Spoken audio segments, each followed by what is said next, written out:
Je m'appelle Éric de Oliveira. J'ai ouvert ce restaurant sous l'enseigne Hippopotamus en tant que franchisé depuis 2014.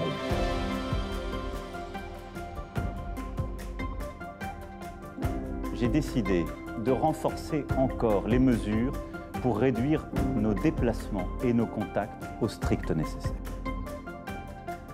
Les commerces qui ont été définis au printemps comme non essentiels, les établissements recevant du public, notamment les bars et restaurants, seront fermés.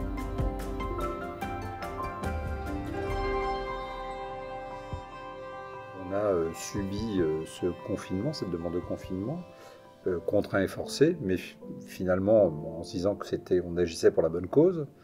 Donc, parce qu'à l'époque, le discours qu'on nous tenait semblait avoir du sens. Donc, contraint et forcé, en l'espace de 4 heures, on a dû fermer notre restaurant, avec toutes les conséquences que ça a en termes de produits, gestion de la main-d'œuvre, enfin, des personnes qu'on a dû.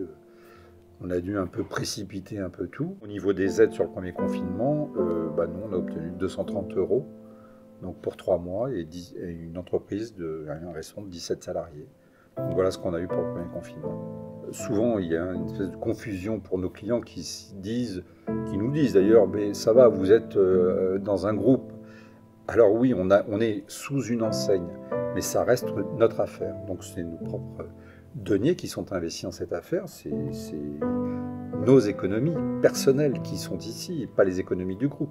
Avant cette période d'ouverture, on a eu une dizaine de jours de préparation pour préparer le restaurant aux nouvelles normes sanitaires qui ont été fixées par les autorités, mais aussi par notre enseigne. Il y a un niveau d'exigence qui était même au-delà des normes préconisées. Et donc, voilà, pour être très honnête, j'avais plus l'impression de réouvrir une succursale d'une clinique qu'un restaurant. On arrivait à trouver un espèce de rythme, un consensus entre les deux, un rythme de croisière, et on arrivait à fonctionner tant bien que mal. Nous sommes des patrons d'entreprise, mais on est des gens sensés, sérieux. On ne fait pas un métier sans tenir compte des risques. Dans la restauration, nous, c'est le risque de sécurité alimentaire qui est en jeu.